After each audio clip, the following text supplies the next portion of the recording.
Hi, welcome to this Living Working Abroad show.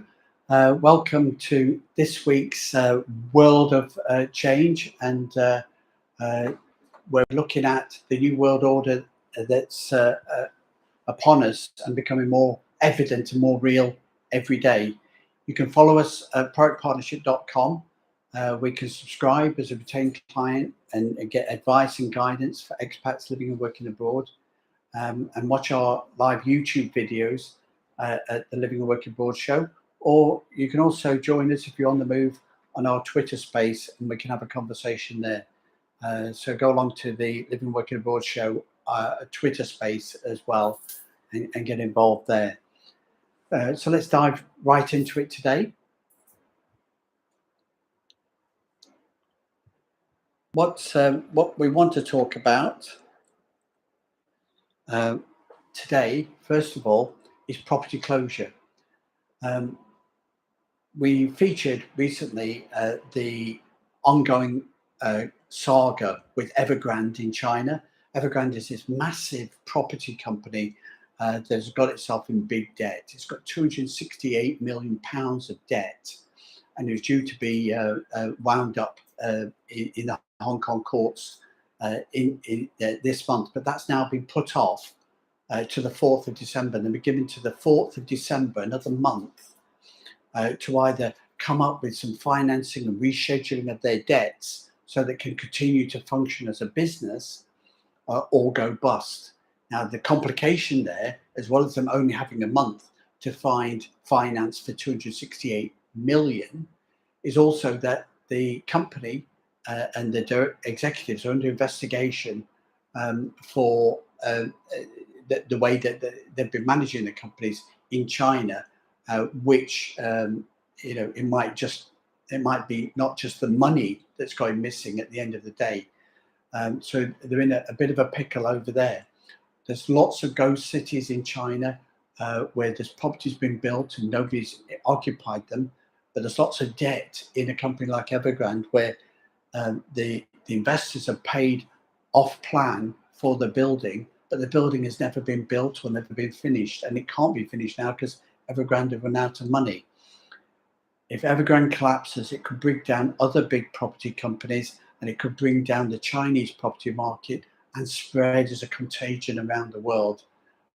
With the property collapse, would have an impact on banks and finances with the mortgages, and have an impact around the world. So a new world order could come about through these property closures. So let's keep an eye on that, and we'll give you an update next month. For more information and guidance on investing in overseas property, contact us at productpartnership.com. Are you sheared off? There's lots of conflict going on in the world. It was started already by the Russians, an Orthodox Christian religion-based economy, but their allies, Iran, are Shia-based Muslims. Now, there's two main factions of Muslims: the two sons of Muhammad, the Shias and the Sunnis. Iran are effectively represent the Shia wing of Muslim, and they are the people that have accelerated the actions and the conflicts in Azerbaijan a month ago, where 100,000 Orthodox Armenians were evicted from Nagorno-Karabakh and had to flee to Armenia, and Azerbaijan being a Shia Muslim country on the borders of Iran. And then quickly that's followed by funded by Iran invading Israel, and then Russia, Putin inviting the Iranians and Hamas all to a well done party in Moscow in the last week. So thanks very much for that. But clearly it's a new world order. There's nothing wrong with that. Russia, Iran, China, Shia Muslims, Sunni Muslims, it's the way of the world. But it is a new world order. So for expats that are relocating abroad and thinking about where they plant their business and economic and property investment ties overseas, they obviously need to consider what the new world order is. So relocating to work or set up business or continue to do business in Hong Kong may not be the option that you would consider today like it was 10 years ago. So think about the New World Order, think about where you want to live and work abroad, and contact us for more information and guidance at proactpartnership.com. So let's talk about 2024, Happy New Year and a New World Order. So we've looked at that there could be a New World Order on property if there's a global property crisis, and a New World Order with the military political muscle being flexed by Russia, Iran and North Korea. What about the New World Order in the Western democracies? So in 2024, we've got big elections coming up.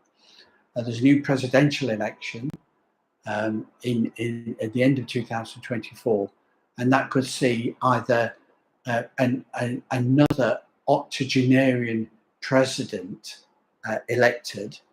Biden was the deputy of Obama, so in effect, if Biden gets re-elected, that's 8 years of Biden, 8 years of Obama, the same politics and the way of doing things in their world order. Or it's another 4 years of Trump, which again, that's a different octogenarian's approach, but it's still a bit old school as well. A new wave of political thinking, of younger political leaders could come through, but not if they're being blocked by the money, the establishment, the old ways of the octogenarians in America. So will we see a new world order this time, or will we have to wait another 5 years for America to change? We'll see in 2024. In the UK, we've got general election as well in the UK, and this could be good news for UK expats living and working abroad if you want to vote. I'll come to that in a moment. First of all, let's just consider, are the British going to vote for the same government or a different government that is the same? Depending upon what your opinions are, my view is that the Tory government of the last 10, 15 years have continued with the Brown-Blair form of social management of the economy, creating a dependency culture and a debt-laden culture. And so if the Conservatives are elected, they're still pretty much batting on that same wicket. Whereas if Labour are re-elected, then the Labour government is very likely just to maintain that Blair-Brown status quo, piling on debt, piling on dependency, and stifling economic flair and investment for Britain going forward. So it's an interesting time whether the UK will have the same government for another 5 years or 10 years, or whether they'll actually get a new wave of new thinking and new ideas and a new government. Where that might come from, we don't know. Brexit could have done that for the UK, but they're still not, they're trying to get involved with the Asian economies, the dynamic Asian growing economies, but they're not quite there yet. And will the election allow them to make that break to a new entrepreneurial future, or will it be the same dependency, social debt-based government? More of that into next year. Expats living and working abroad might be able to get a stay. When you're an expat and you UK expat and you go and live and work abroad, you've still got some voting rights for a period of time. But up until today, still, if you're a long-term expat and you've been living and working abroad as a UK citizen for more than 15 years, then you lose your right to vote. Now, the 15-year mark is something that is used in domicile for assessing tax dependency, whether you're domicile or non-domicile. So it can, being non-dom can have some great tax benefits. And if you want to vote in the UK, that would consider you to be domicile, and therefore you're not going to get the benefits of tax planning as non-domicile. However, if you want to have a say in the future of the country, the old world country, then potentially there's legislation been scheduled to be introduced in January 24 to create a new world order where expats, UK expats, British citizens still, who've been abroad for more than 15 years and could be considered to be automatically to be non-domicile, could then get the right to vote. And that could add up to 3 million UK expats around the world with that power to vote. So you may or may not want that. If that law is passed in January, it's got to go through the legislative and consultative process to come into force. It's only just going to come into force shortly before any election, be that in May or September. So look out for that if you want to have a voice in the future of voting by expats living and working abroad, UK expats living and working abroad. One final thought on the 2024 voting. In the USA, you can only be elected president if you were born in the USA. So many major politicians, expats that moved into the USA, can't actually vote, can't actually become president.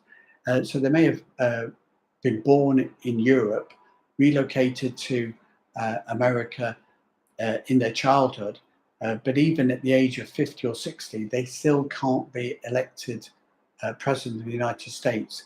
Biden and Trump were both born in the United States, and hence they can be president. Boris Johnson, the former Prime Minister of the UK, who promised a radical change in so many ways, was actually born in New York. So he could stand, if he got his citizenship, to become president of the USA. Rishi Sunak, the existing Prime Minister, can't because he was born in Southampton, and he just last year gave up his American citizenship, which he took up while working in California during his previous business life before he went into politics.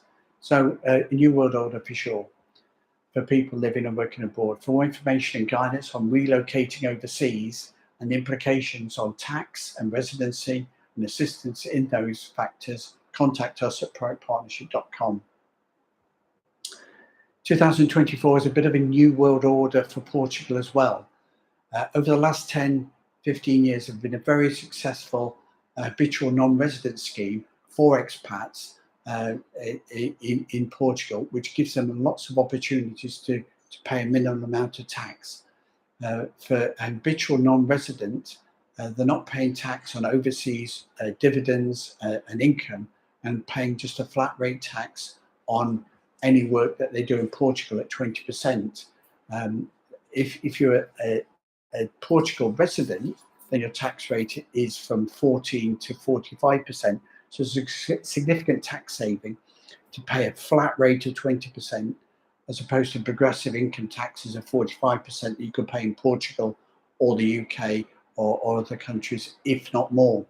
But that's being scrapped now. So habitual non-residents from 2024 will no longer be able to get this 20% income tax rate for work that they're doing in Portugal. Now, if you've already got a habitual non-resident status, you've got that right for 10 years. At the end of 10 years, it stops. So you might consider relocating rather than paying the 45% habitual non-resident tax at the end of that 10-year period. But you won't lose that right if you've been prescribed. Even if you started in 2023, you've still got your 9 years left on that 20% tax rate scheme. So there are big changes in Portugal. Another factor is that you could get the golden visa based upon investing in property. That's being removed as well. And to get the golden visa, the investment has to be in business rather than in a property scheme.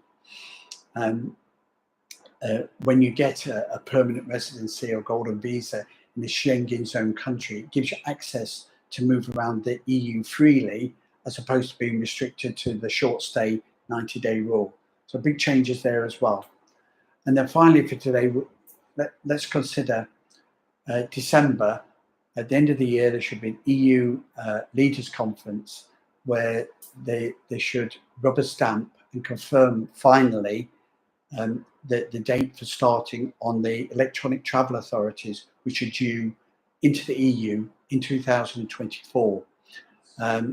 This will mean that anybody that travels into Europe on a visa-free travel, so you don't need a Schengen visa because you've got visa-free travel, i.e. UK citizens, will now need electronic travel authority in the same way you would do if you were traveling to USA or Australia. And that electronic travel authority will enable the EU countries and the Schengen zone countries to enforce the 90-day rule on your stay. So your short stay rule will start to be applied. If you've got visa-free travel, the Schengen zone restrictions shouldn't apply if you go from France for one short stay and then Germany for another, or Cyprus for another. But if you're traveling on a Schengen zone visa, you've got this 90 days in 180 within the EU and the EU Schengen zone as well. So the Electronic Travel Authority brings in effect the short stay rule applied to all EU travel from 2024. So it's a new world order, and everybody will need that to travel into an EU country, whether you need a Schengen visa or not. So look out for that and see how that's going to affect you. If you've got an overseas holiday home in the EU, you might consider trying to obtain either an annual visitor's residency permit or a long-term residency permit to allow you to live and work abroad. If you can show that you've got more than 5 years, at the discretion of a government like Cyprus will grant you the permanent residency if you've owned a property long-term and allow you to live and work there over that long period of time. For more information, guidance on getting permanent residency and residency visas for the EU to be a resident and avoid the short stay rules, contact us at projectpartnership.com. There's also an element of property creep that's going on at the moment. Regulation is coming into property rental. If you've got an overseas property and you're considering renting it out, or you're already renting it out, you're already aware of some of those changes. If you want to advertise an overseas property through Airbnb, Booking.com, those type of portals, then you have to provide those those agents with your tax number to verify that you're entitled and you're registered to rent your to do holiday lets for your property. Every time you've got a property, that property will acquire a tax residency. And if you're renting it out, whether it's on a long-term or holiday let basis, then you need a tax number for that to verify that with the relevant authorities. UK agents have been doing this for a couple of years now. At the end of the year, they do the equivalent of a P60 for an employee. They send an income statement with any tax deducted at source or not to the landlord, but they also send that to the tax office. So the tax office is collecting data about the rent that you're collecting, and therefore you should be declaring and paying tax on as appropriate. It then gets a bit more complicated. So you've got your banks and you've got your financial institutions that don't just ask you for ID and address verification anymore. They also ask you for your tax number. So if you've got an overseas property rental, they want to know what your tax number is for that property rental. If you've got money coming in from a regular source, where's that coming in from? Is it employment? If it's not an employment, they're starting to ask you, what's that property rental? What's that self-employment? So again, if you're self-employed, you should have social insurance. If you're or national insurance. If you've got property rental, that should be registered and it should be taxed, should be paid. And generally, property rentals are taxed in the country where they arise. That doesn't mean because you live in another country as an expat that you don't pay tax on that income.